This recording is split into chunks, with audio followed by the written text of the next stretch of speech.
Oke, Assalamualaikum warahmatullahi wabarakatuh. Selamat sore adik-adik semuanya. Ketemu lagi sama kakak Sarah Aprilia di mata pelajaran biologi untuk kelas 10 SMA. Nah, pada hari ini kita masuk ke bab 2 untuk pertemuan pertama tentang keanekaragaman hayati. Kita langsung aja mulai ya. Nah, jadi keanekaragaman hayati apa sih artinya?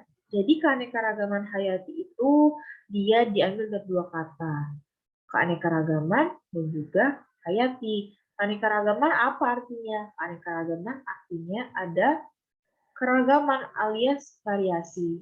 Sedangkan kalau hayati, hayati itu dari kata hayat artinya hidup ya atau kehidupan. Nah, jadi kita bisa mengartikan bahwa keanekaragaman hayati itu artinya adalah suatu keragaman atau variasi dari kehidupan di muka bumi ini ya, di muka bumi ini. Nah, ini terjadi termasuk karena adanya interaksi antara makhluk hidup dengan makhluk hidup atau makhluk hidup dengan lingkungannya.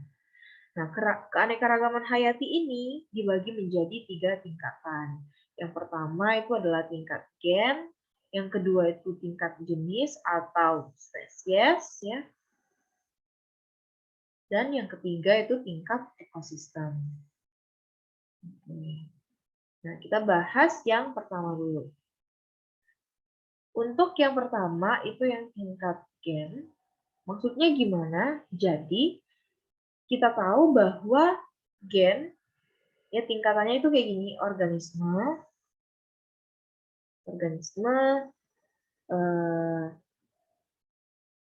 spesies, dan gen.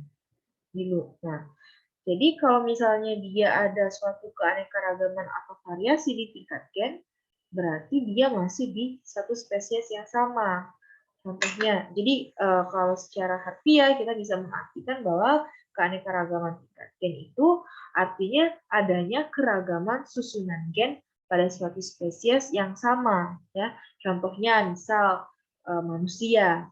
Manusia itu punya tipe rambut yang berbeda-beda, ya kan? Spesiesnya sama, yaitu manusia, tapi dia punya genetik susunan genetik yang berbeda sehingga hasil rambutnya nanti beda-beda. Ada yang keriting, ada yang lurus, ada yang ikal. Dan begitu juga misalnya ayam, ya, jengger ayam. Nah, ayam itu kan spesies yang dimaksud itu sama ya, spesies ayam yang sama. Tapi dia punya bentuk jengger yang berbeda-beda. Hal ini terjadi kenapa? Karena adanya keanekaragaman genetik ya. Jadi susunan gennya itu berbeda-beda. Ya, kita sebagai individu, kita sebagai manusia, satu spesies sama saudara kita, tapi kan kita nggak mirip. Misalnya saudara kita mancung, kita pesek misalnya. Itu kan karena adanya variasi atau keanekaragaman genetik. Itu yang dimaksud sebagai keanekaragaman tingkat gen. Ya. Jadi dia punya susunan genetik yang berbeda-beda, tetapi masih dalam satu spesies. Ya. Nah, kemudian kalau misalnya keanekaragaman spesies, itu artinya dia ada variasi spesies pada organisme yang sama. Misal, palem-paleman ya, keluarga palem-paleman atau Arecaceae ya. Nah, ini dia masih dalam satu keluarga yang sama, keluarga palem-paleman. Tetapi dia memiliki spesies yang nantinya berbeda-beda. Ada yang pohon aren, ada yang pohon kelapa, ada juga yang pohon pinang. Nah, dia masih dalam satu keluarga, tetapi di spesies yang berbeda. Nah, contohnya lagi misalnya kucing. Kucing itu dia memiliki keanekaragaman spesies juga, tapi dia masih tetap organisme yang sama, yaitu kucing. Tapi dia punya variasi spesies. Ada yang spesiesnya misalnya Anggora, ya. Ada juga yang misalnya jenisnya Persia, gitu. Banyak, ya. itu termasuk contoh dari keanekaragaman tingkat spesies. Jadi dia punya variasi spesies pada organisme yang sama, ya, pada satu keluarga yang sama. Itu disebut sebagai keanekaragaman tingkat spesies. Nah, kalau keanekaragaman tingkat ekosistem itu artinya ada suatu keragaman, ya, keragaman populasi, ya, dan juga faktor abiotik di dalamnya. Jadi karena adanya organisme yang berbeda-beda, ya, karena adanya faktor abiotik yang berbeda-beda, ya nantinya akan menghasilkan suatu interaksi yang berbeda-beda. Nah, ini disebut sebagai keanekaragaman tingkat ekosistem. Seperti yang kita bahas di pertemuan sebelumnya, ada yang nantinya menciptakan ekosistem hutan tropis, ada yang menciptakan ekosistem di padang savana. Nah, itu karena adanya keanekaragaman organisme di dalamnya dan lingkungan atau abiotik di dalamnya juga, sehingga menghasilkan ekosistem yang nantinya berbeda-beda, ya. Nah, kalau untuk yang di Indonesia itu dibagi menjadi 3 wilayah. Nah, 3 wilayah ini itu dibatasi oleh dua garis hayal, namanya garis Wallace dan garis Weber. Nah, ini gambarannya seperti ini. Kalau garis Wallace itu membagi Indonesia itu ke bagian barat. Sedangkan Weber itu membagi Indonesia itu ke bagian timur. Nah, di antaranya ini nanti disebut sebagai zona peralihan. Nah, di daerah barat ini disebut juga untuk yang fauna maupun flora itu disebut dengan Asiatis. Sedangkan kalau yang di bagian timur ini namanya Australis dan di bagian peralihan namanya peralihan, ya. Nah, nanti berarti bagaimana wilayahnya? Jadi kok wilayah yang Asiatis itu meliputi wilayah Sumatera, wilayah Kalimantan, Jawa, Bali, itu semuanya yang Asiatis. Sedangkan kalau yang Australis itu yang di bagian timur, Papua, ya, Maluku, itu termasuk yang Asiatis. Dan sedangkan yang peralihan itu yang mana? Yang Sulawesi, kemudian Nusa Tenggara Barat, Nusa Tenggara Timur, itu termasuk ke dalam zona peralihan. Nah, nanti dia itu akan memiliki atau menghasilkan organisme atau flora maupun fauna yang berbeda-beda atau beraneka ragam.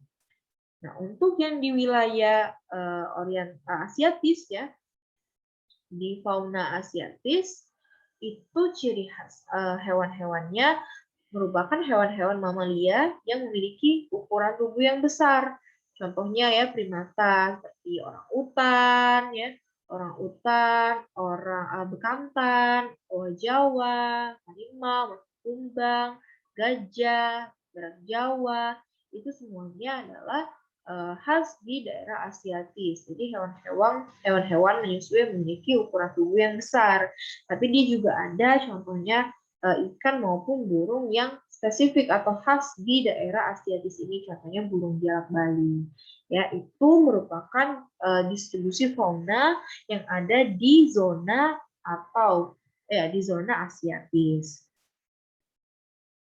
Nah, kemudian untuk yang di daerah Australis, ya, atau di daerah timur, itu nanti hewan-hewannya adalah hewan-hewan yang berkantung atau marsupial, dan juga mamalia-mamalia yang berukuran kecil serta burung-burung yang warna bulunya mencolok. Contoh ya, marsupial itu contohnya kanguru. Kemudian hewan-hewan yang berbulu mencolok ya burung.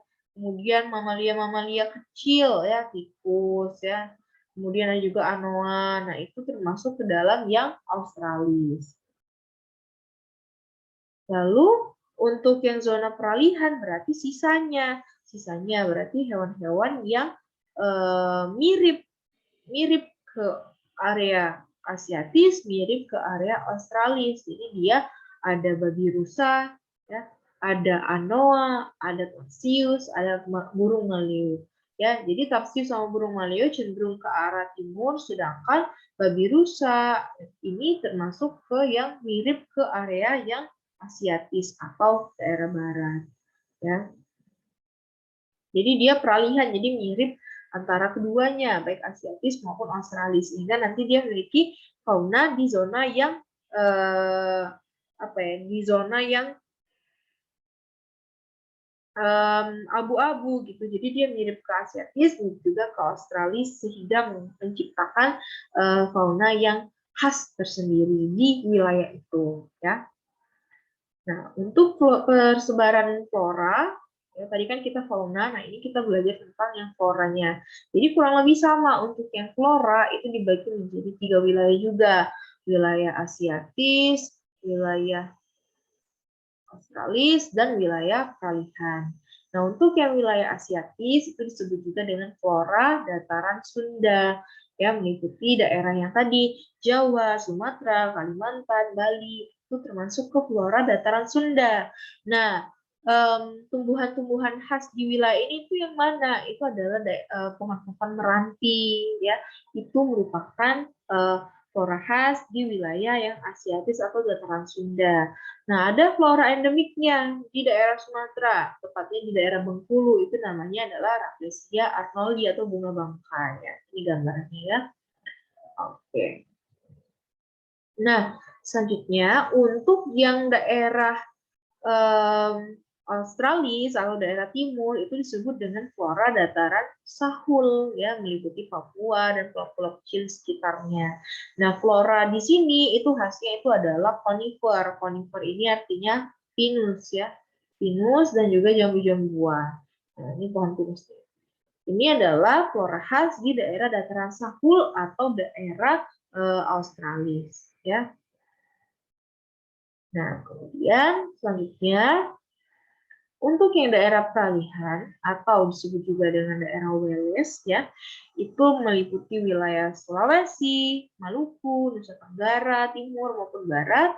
Itu nanti floranya itu campuran, jadi dia bisa mirip ke daerah yang Asiatis, bisa juga mirip yang ke daerah yang Australis, ya. Jadi dia ada konifer juga yang mirip ke daerah Australis, ada juga jambu-jambuan yang mirip daerah Australis, ada juga bunga atau semak, ya, atau semak-semak ini yang mirip ke daerah yang Asiatis atau Orientalis, ya. Nah, untuk di Indonesia, untuk keragaman fungi dan mikroorganisme atau organisme-organisme kecil seperti bakteri maupun virus itu sebenarnya sangat bervariasi.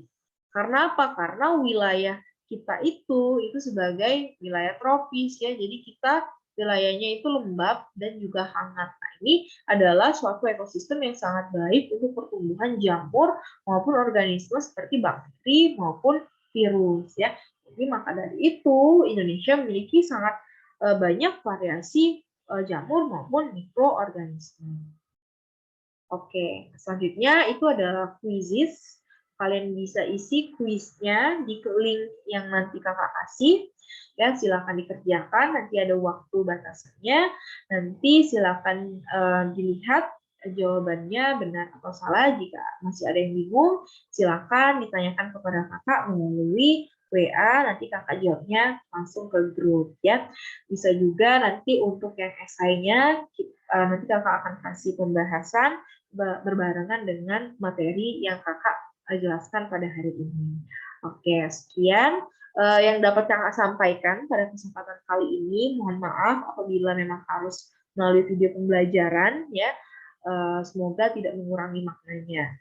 Oke, kakak akhiri. Wassalamualaikum warahmatullahi wabarakatuh. Selamat sore semuanya.